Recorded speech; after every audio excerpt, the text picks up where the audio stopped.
Hey everyone, I hope you're doing well.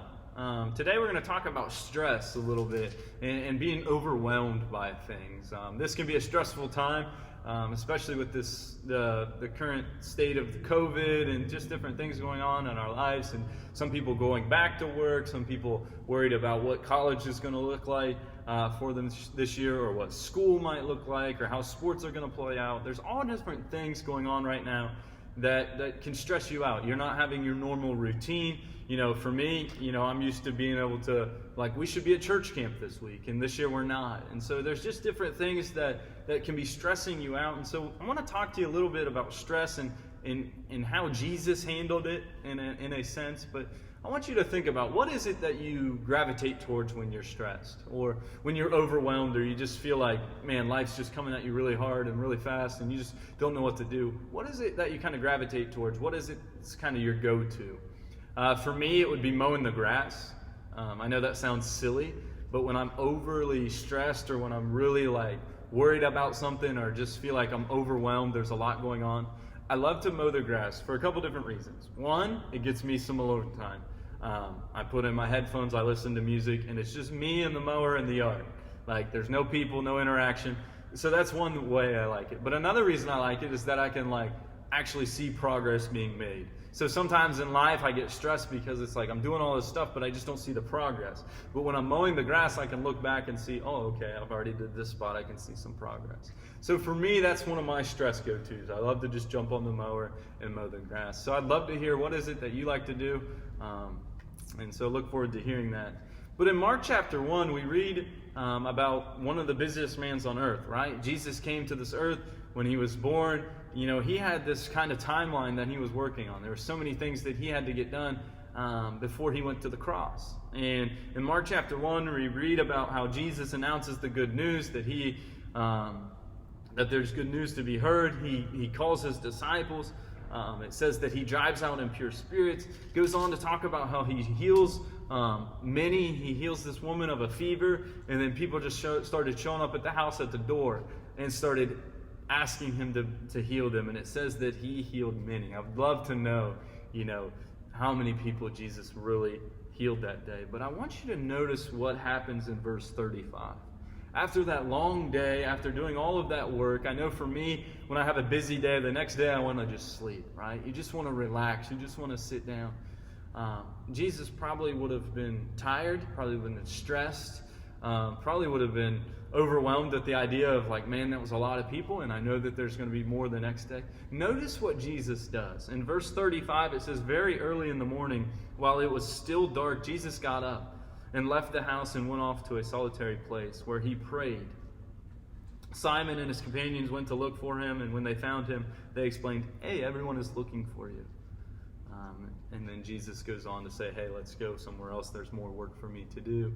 But I want you to notice that. Notice how Jesus, even in his stress, even in the feeling of maybe being overwhelmed, notice where he goes. It says that he wakes up very early that morning, even when it was still dark, to go find a place of solitary, to go be alone. And he prays to God. And I think it tells us a couple different things about Jesus.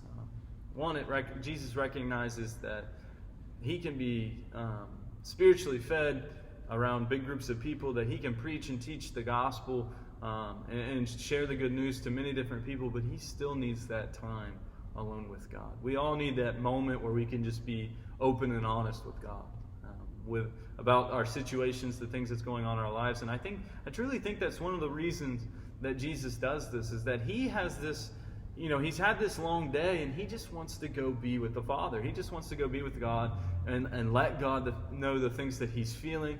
He can be, since he's by himself, he can be upfront and honest and say, God, here's the things that I'm dealing with. Here's where I'm weakening, or I feel weak. Here's where I'm lacking. Give me strength. And I just think it's neat that even Jesus took time alone with God. I think sometimes for us, we can say, okay, well, I went to church this week, or I watched a video today, so I'm good. I got my fix for God. But I think it's important for us to spend as much time as we can with God. And here's what I think is even cooler, is that Jesus made time. Yes, he was busy, and a lot of times we make busyness be an excuse not to pray to God. And And Jesus says, hey, even in my busyness, I'm going to pray to God because I know that I'm doing a lot of good, but my strength comes from the Lord. And so he kind of recognizes that he's going to get his strength through God.